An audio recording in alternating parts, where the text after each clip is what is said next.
Alright guys, I'm live here on Facebook and Instagram right now. Going to be taking questions about H3094. So if you have any questions for me, you can go ahead and ask them. My Facebook's going off saying I'm live. So let's go ahead and get it going, guys. So if you have any questions, you can go ahead and ask. This is about H3094. The Senate passed it along with the House. The House actually concurred it the other day. So, I don't know what y'all want to know, but the bill, essentially it allows open carry with a concealed weapons permit. Alright, so if you already have your concealed weapons permit, you can feel free to open carry once it is signed. You have 90 days you have to wait.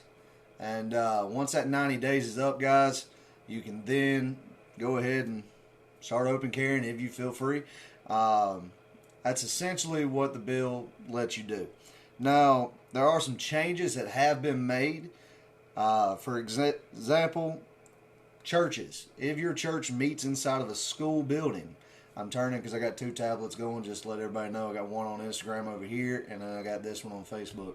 So, anyway, once again, if your church meets inside a school building for the time in which you are, turn your phone sideways. All right, I got you, man. Is that better?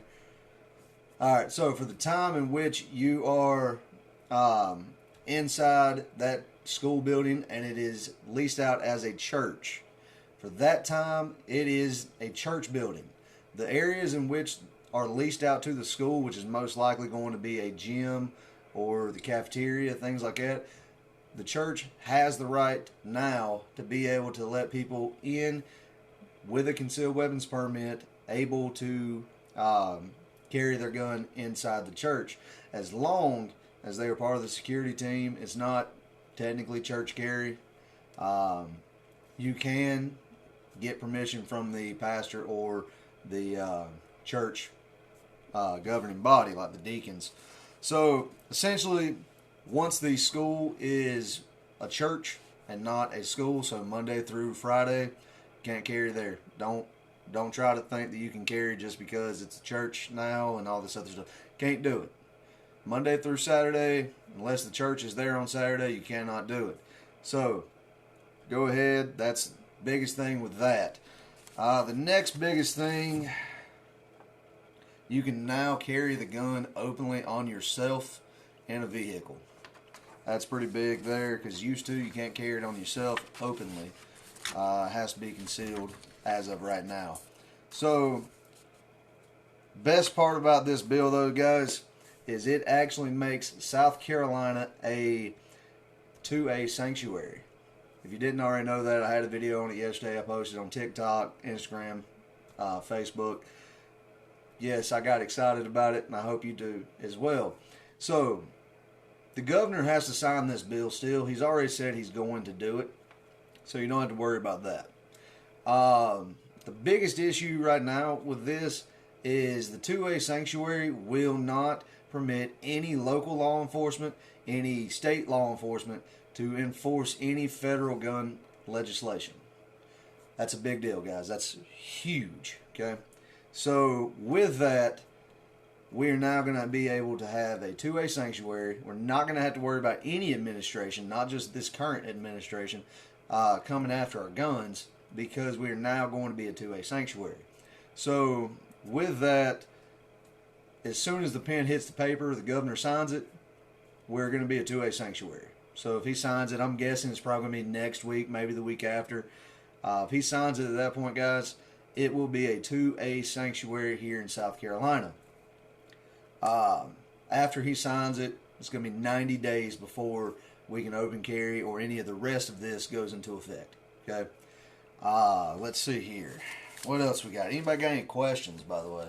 Nobody's typing anything except on Instagram. I'm actually going to watch it on my phone just in case. Might be able to see it a little bit. Give me just a second, guys. Okay, how much for the CWP class? Sorry about that, Joseph. How much for a CWP class, and do I have to have my own gun? And do you rent a gun to me for that day?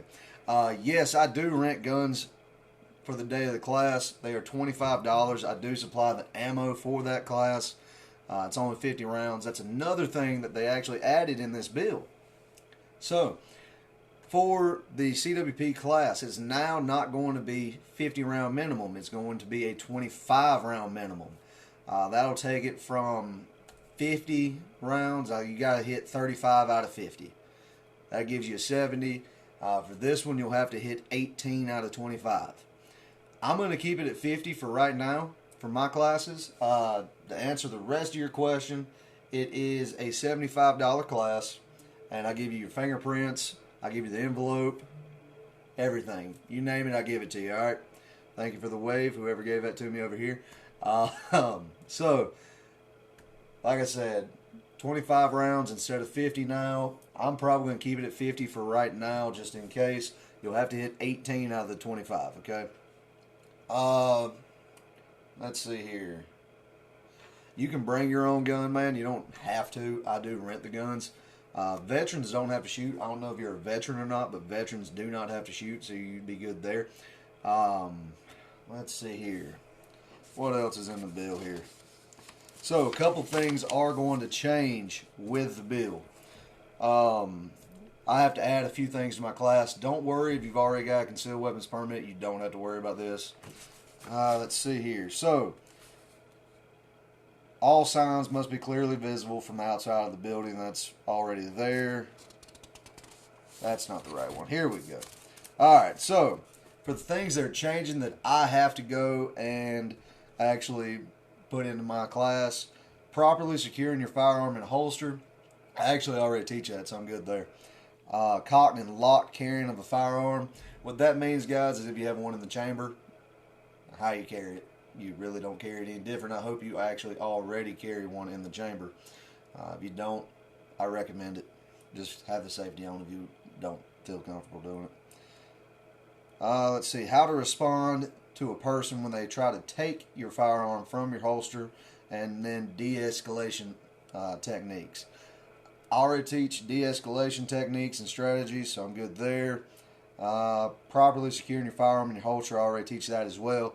So, cocked and locked, like I said, guys, if you don't already carry one in the chamber, I hope you change your mind on that and start doing it. So, the only thing I think I would have to add to this is what to do if a person attempts to take your firearm from you, from your holster.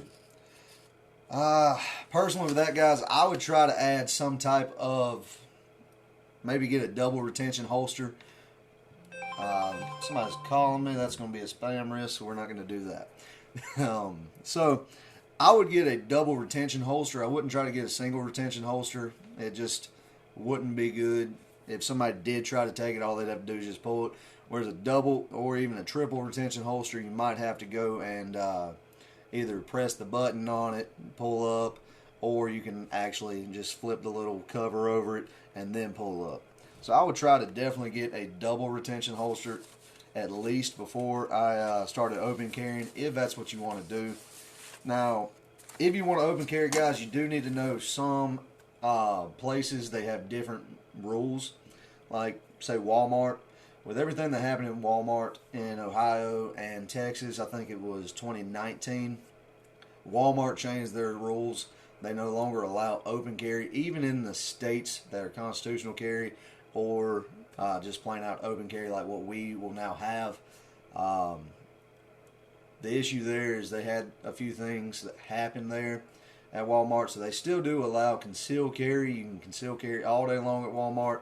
Don't have to worry, but Walmart will not allow open carry. So keep that in mind. If you go to Walmart, guys, they don't allow open carry now. They won't allow it whenever it becomes law in South Carolina. Okay. So, let's see here. We already talked about the church carry.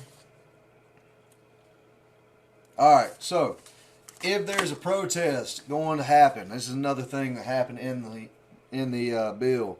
If there's a protest going to happen, if the protest gets a permit, which means I believe there's going to be more than 40 people going to be there, if that happens, it gets a permit, let's just say Greenville County, Greenville City, the local municipality will be able to ban open carrying of a firearm at the permitted little rally or protest. Let's see here. So basically, don't try to open carry at a protest. Let's see. Nobody's asking any questions. This is just talking about the 2A sanctuary right here. So basically, if an executive action happens with guns or any federal law actually gets passed, hopefully it doesn't, but if anything does happen or any regulation, the Attorney General will have to look at that executive order or the rules and decide if he thinks that it is or is not a I'm gonna pull my mic a little bit closer to me here. Decide if it is or is not a golly, what's the word I'm looking for? Constitutional rule. There we go. I don't know if I've spoke to anybody here, but I don't believe that any gun legislation is constitutional. Okay, I'll just be completely honest with you. I really don't think that a permit's constitutional. Okay, I offer the class because, well, a lot of people need the training. That's why I do it. Okay, I got my RC Cola here because I don't support the Red Bottle Company after what they did. So, anyway, once again, once the Attorney General renders his written opinion on the federal laws, no state law enforcement will be able to enforce them. Let's see here. So we need to keep a good Attorney General in office. And I don't know if y'all have noticed, but not McMaster, but Alan Wilson has been stepping his game up lately. So let's see here. Nothing changes in the bill, really, as far as a current CWP holder. Just trying to look, see if I missed anything. Active Supreme Court justices, judges, Court of Appeals, Circuit Court judges, Family Court judges, masters in equity, probate court judges, magistrates, municipality courts, federal judges, administrative judges, and active solicitors and assistant solicitors can now carry their firearms. That's another big thing that they did put in it, making sure these aren't messages for people on the thing. There really wasn't any changes other than the open carry bill. One big change, though, guys, if you haven't heard already, the $50 that you had to pay SLED is now going to be waived. So you do not have to go and do anything for that. You will be good there. If you have your CWP and you haven't turned in your mailing fee or your processing fee, whatever you want to call it, you don't have to send in that $50 money order anymore once the bill is signed. So I would wait the 90 days. You have 3 years to turn in the paperwork. So if you are, hey Chris, how you doing? If you are there and you have your CWP, or your paperwork already done with your class, the $50, you don't have to pay that anymore in the state of South Carolina. That's probably the second biggest thing, I guess, out of this whole deal, as far as not being the open carry or the 2A sanctuary. Let's see here.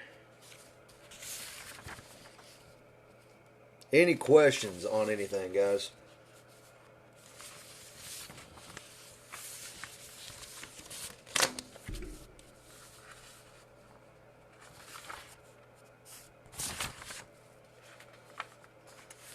No questions on it.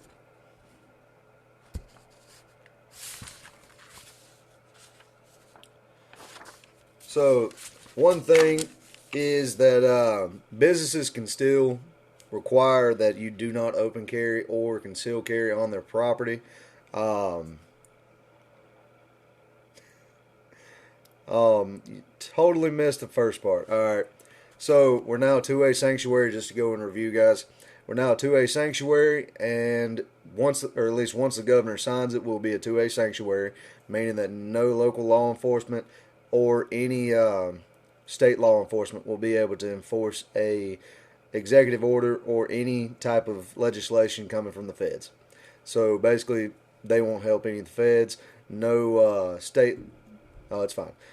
No state money will go to it, so your taxpayer dollars will not go to that. If you are a South Carolina citizen, none of your taxpayer dollars will go to that. Everything's good there. So basically, 2A sanctuary, that's a good thing. We're not going to have to worry about a lot of things. A lot of people don't realize this, but sanctuary states are actually constitutional. That's why California is a sanctuary state for immigration and a lot of other things that honestly don't really help America. But that is what they choose to do. So, let's see here, guys. Once again, you can open carry your firearm, whether concealed or you can carry your gun concealed or open inside your vehicle. That's a good thing now.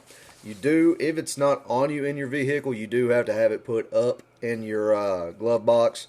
You can't just, have it open on the seat. You can't do that. So let's see here. Private employer does have the ability to put up the no concealable weapon signs, whether you are going to open carry or not. They do have the ability to still put up that sign and make it where you can't open carry or conceal in that building. Once again, guys, Walmart does not allow open carry at all, so keep that in mind. If you decide to go to Walmart, I only mention them because they are a big company. I know a lot of people shop there, myself included. Oh, let's see here. The sign, if you own a business and you don't know what the sign is, it has to be clearly visible from the outside of the vehicle or of the building, and must be an 8 by 12 inch size sign containing the words "No concealable weapons allowed" in black 1 inch tall uppercase letters at the bottom of the sign, centered between the lateral edges. Contain a black silhouette of a handgun inside of a circle with a diagonal line that runs from the lower left to the upper right in a 45-degree angle. Let's see here. And placed not less than 40 inches and not more than 70 or 60 inches from the bottom of the building's entrance door. So a lot of people don't know this. A lot of businesses don't know this. We're going to talk about the sign for a minute. If you go into a business and let's say they have a little lobby area, like say Texas Roadhouse has this, they got the open, or you got the door right there, and then you have a little open area, and then you have another door. Texas Roadhouse, you can carry in Texas Roadhouse. I'm just using them as an example. That second door, a lot of businesses will actually put the sign, if they don't want you carrying in their business, they'll actually put it on that second door. That's technically not correct. They have to have it on the outermost door. Okay, I use the movie theater, for instance, as a big thing inside my class. So if the building does not have a door, there are a few things you need to change on that. Why did my phone go away from my live stream? Can't see if I get any questions. Should you wait, Cindy? If you want to, you can. I don't recommend waiting, and I think that you need to just go ahead and do it because it's going to take 90 days to actually get your permit back, and it's not going to go into effect for 90 days. The 2A sanctuary goes into effect immediately. However, the 90 days after McMaster has signed it is whenever the open carry and everything else will go into effect. So, honestly, it's up to you. If you want to wait 180 days total to get your permit, go for it. If you just want to wait 90 days, get it done, then just go ahead and get it done. And in 5 years, you won't have to pay the renewal fee. So, you can do it that way. That's how I would do it personally. Let's see here. So, from the outside of a building, if the building does not have any doors, is another thing. It must be 36 by 48 inches tall. Same sign, just bigger. And then, let's see here. Placed not less than 40 inches from the ground and 96 inches above the ground. So a lot of big businesses actually have this on their parking lot. BMW, Honeywell, a lot of them have that. So just keep that in mind. These little smaller businesses that don't have doors, there's one in downtown Greenville. I actually left them a response on that. It's a really cool place. They just don't allow guns, and they had to sign in the correct, or not in the correct spot, facing inside. It's got to be facing out and be a bigger sign. So let's see here. Anybody got any other questions about anything?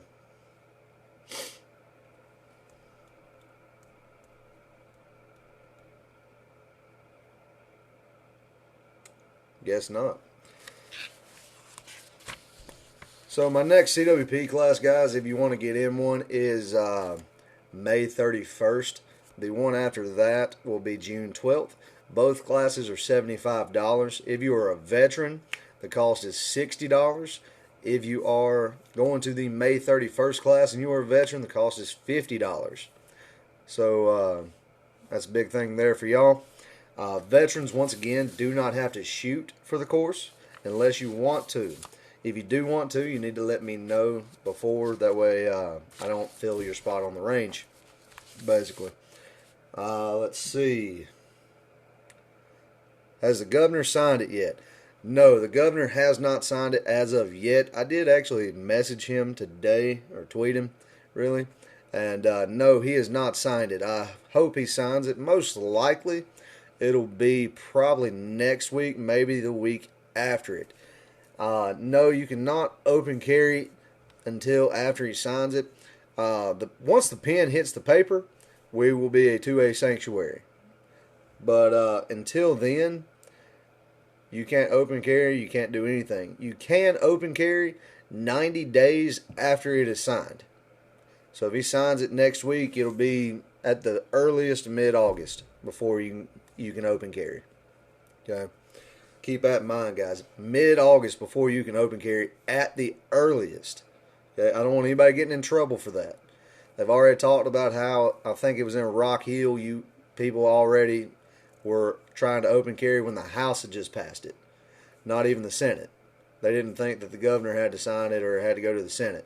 So just keep that in mind, guys. Don't open carry until 90 days after the governor has signed the bill, okay? That's a big thing. I don't want anybody getting arrested.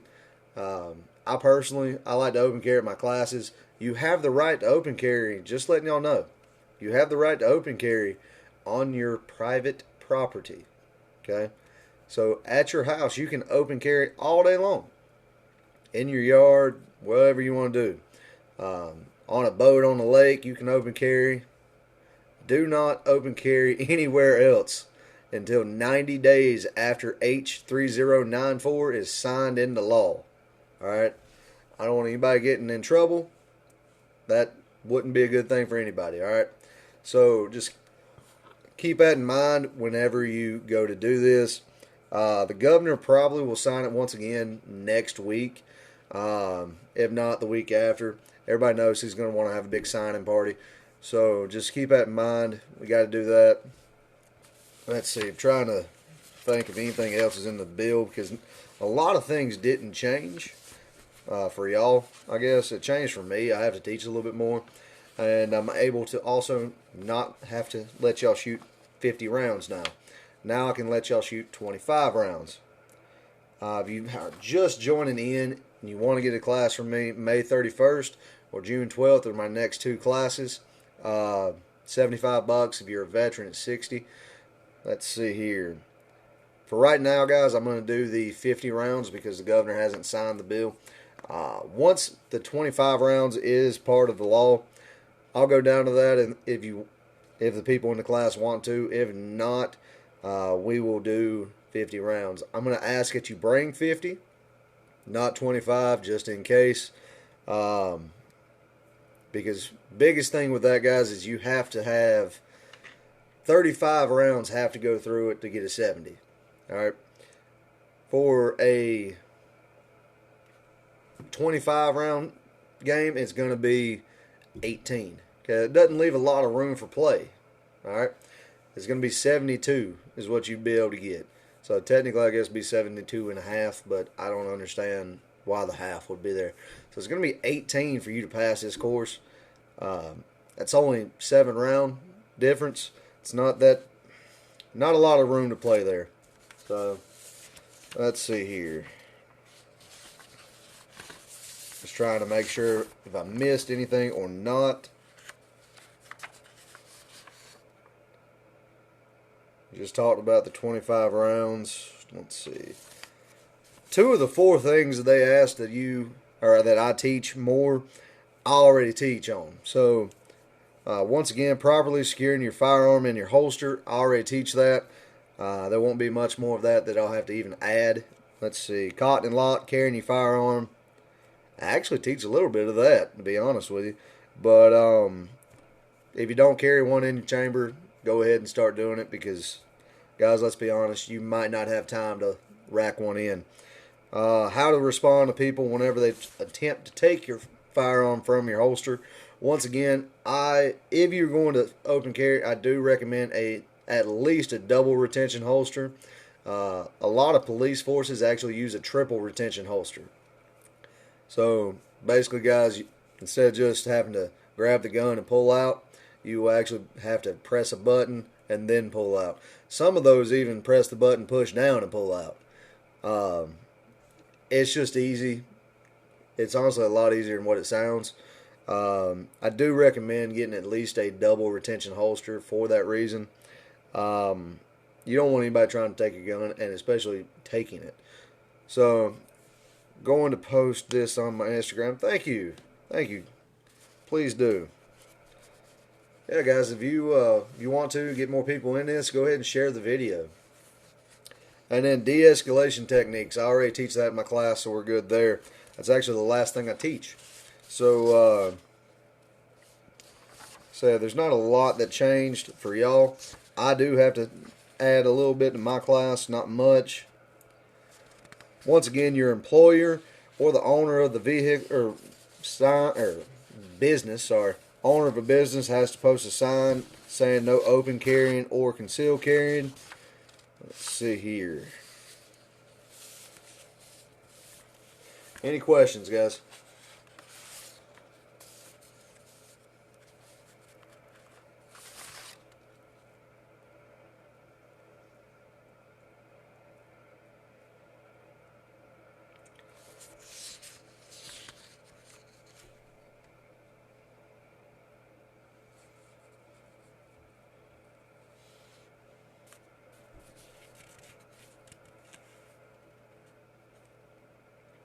You still have to use proper storage techniques for your handgun and ammunition to keep it out of anything. Yes, if you have a question. Husband works for a company that provides him a vehicle. If he's in the use of that vehicle and they don't have anything stating that he can or cannot use or have a gun in that vehicle, then he has every right to have a gun in that vehicle. I would look in the company handbook or employee handbook if they have one, and I would look and make sure if anything was in that saying that he does not.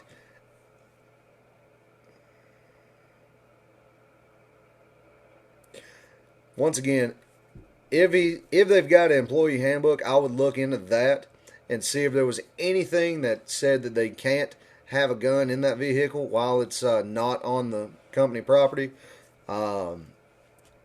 Other than that, there shouldn't be a reason as to why he wouldn't be able to carry inside that vehicle. As long as he's not on company property where they don't allow guns at, then there shouldn't be an issue. Okay. I work for BMW. This is actually my side business. They don't allow guns in their or on their property. However, in their lease vehicles, I used to have one. They do let you be able to carry outside of the property. Once you're off the property, you have every right to carry a vehicle in that car. Now, with your husband's car, he might just have to go ahead and make sure with them. I don't know who he works for, but he might have to just look at their employee handbook and see. But I don't think there's nothing in the bill that states that he would have to, not be able to carry.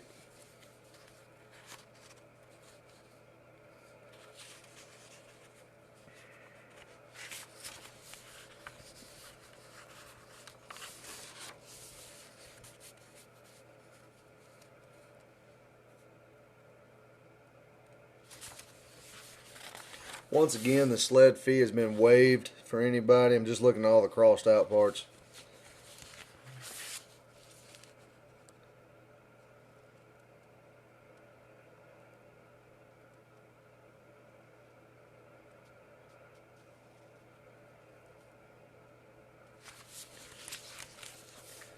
The reporting required by the section must be in format approved by the state law enforcement division and court administration. So if there's anything that would make it to where people have an issue with, say, a mental issue or anything like that, instead of being done by the House of Representatives, it is now done by SLED, which I think is probably a better option. Let's see here.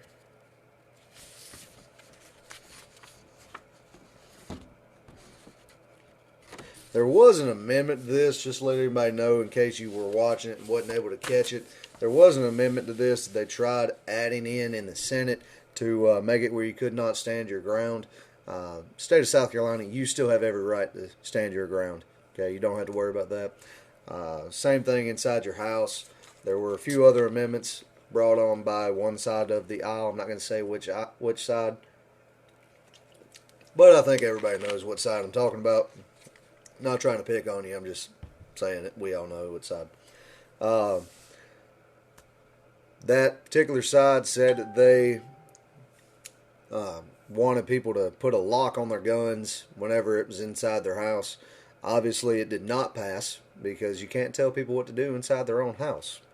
I don't know why one side tries to think that. So anyway, let's see here.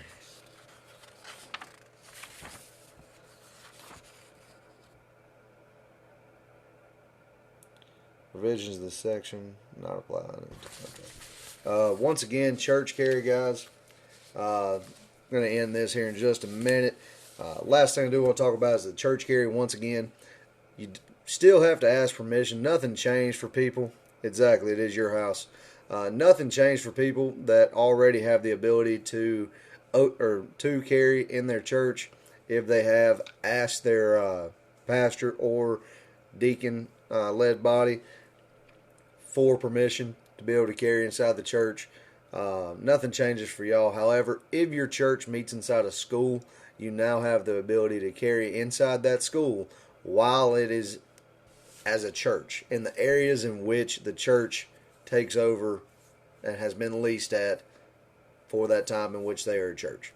Okay, so basically, if your church meets in the cafeteria, you can carry inside the cafeteria. If the church meets in the gym, you can carry inside the gym on Sunday, whenever it is church time. No other time can you carry inside that school. So don't worry, guys. Schools are still gun-free zones. You just cannot carry, or you can carry now with permission by the church, and the church has to let the school know that they are going to have people carrying inside that church. So keep at or inside that school on Sundays whenever the church is meeting. All right, guys. There's no other questions. I'm going to go ahead and head off of this. Guys, hope y'all enjoyed it. So y'all want to get into class, once again, 864-201-9275. I've got May 31st and June 12th on the calendar. At the moment, I've got a lot of things going on for July. I don't know if I'm going to do a July class. It's just busy for everybody, and then I've got a lot of birthdays for the family in the class because I've got a lot of nieces and nephews. Thank the Lord for that. So once again, guys, just keep that in mind. May 31st and June 12th are my two classes I've got coming up. Don't know about a July class. 864-201-9275. Hope y'all enjoyed this. See y'all next time.